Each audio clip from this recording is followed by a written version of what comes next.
There's a very important and urgent need for India's judiciary to get educated on Hindu cosmology, because if they are going to pass judgment on issues concerning temples and various Hindu practices, they should understand a lot more than they seem to at the present time.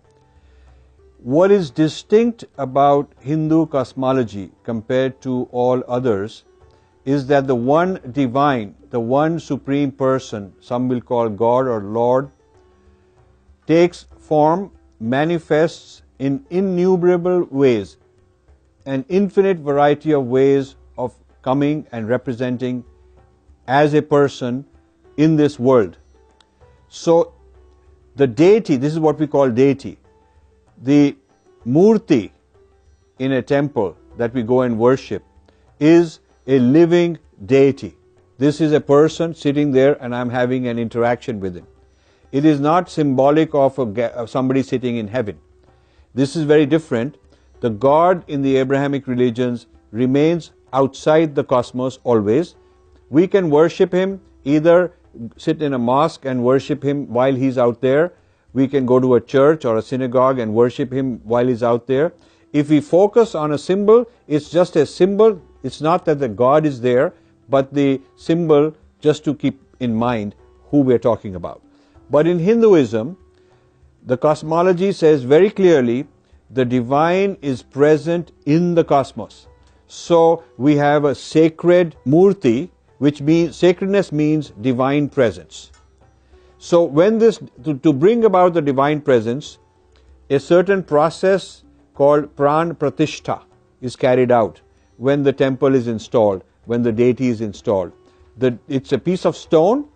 Until there is pran pratishtha invites the deity to come and take this as their residence.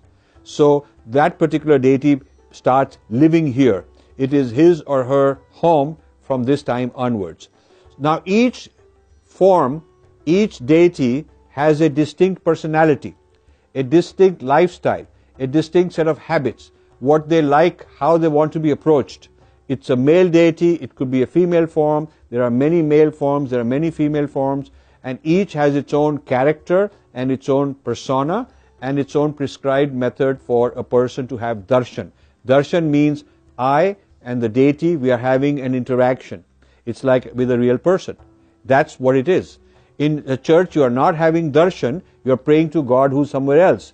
In a mosque, you are not having darshan because Allah is not present there. Allah is present in heaven.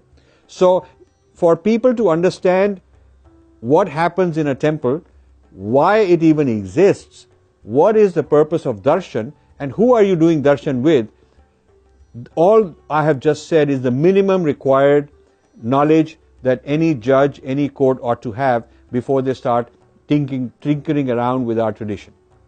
Who does the temple belong to? It doesn't belong to a state. It doesn't belong to anybody. Other than there are people who put it together to invite this deity to live there so they can have darshan. So it's between me as a devotee and the deity that I'm having darshan with. Is between the two of us. If we say that I bring this fruit, well then that's what we bring. If the deity has a prescribed method, on certain days of the week we do certain things, we eat or we don't eat, we go with certain clothes, we don't go in certain ways, whatever are the do's and don'ts are specific to that deity, and we respect it and we honor it because that's our tradition. There is no one monoculture applicable to all the deities. There is a uniqueness for every deity. And if you don't understand this and you don't respect this, then you are actually insulting the whole Hindu faith. Each faith has its own specific requirements. And if you want to respect the faith, you have to respect it on its own terms rather than projecting your idea of what is right.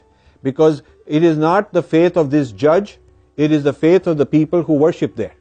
And the judge has to be honest enough, not so arrogant, humble enough to set aside his own ideas of faith and to judge what is going on according to the faith of the people who are involved. It is their investment.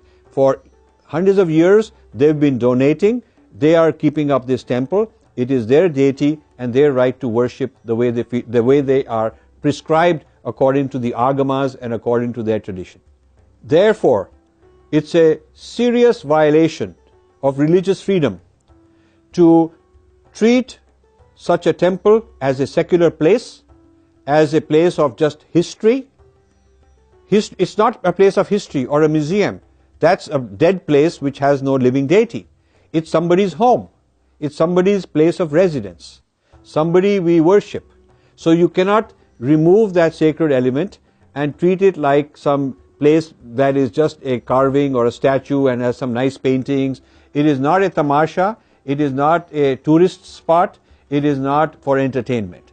I think this is a very important message that I hope the Indian judiciary will understand. They should invite either the Akhada Parishad or the Hindu Dharmacharya Sabha to give them a tutorial on this, or some modern guru like maybe Art of Living can come, or Chinmaya Mission or somebody, or ISKCON, some important spiritual Hindu organization, preferably one involved in bhakti, should come and give them a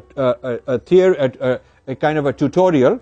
And I'm surprised when arrogant judges pass judgment without expert opinion of important gurus, acharyas, subject matter experts. They could have called some Shankaracharya. And so my request is that the Indian judiciary should get its act together, should understand the separation of religion from state and not interfere in the religious lives of Hindus.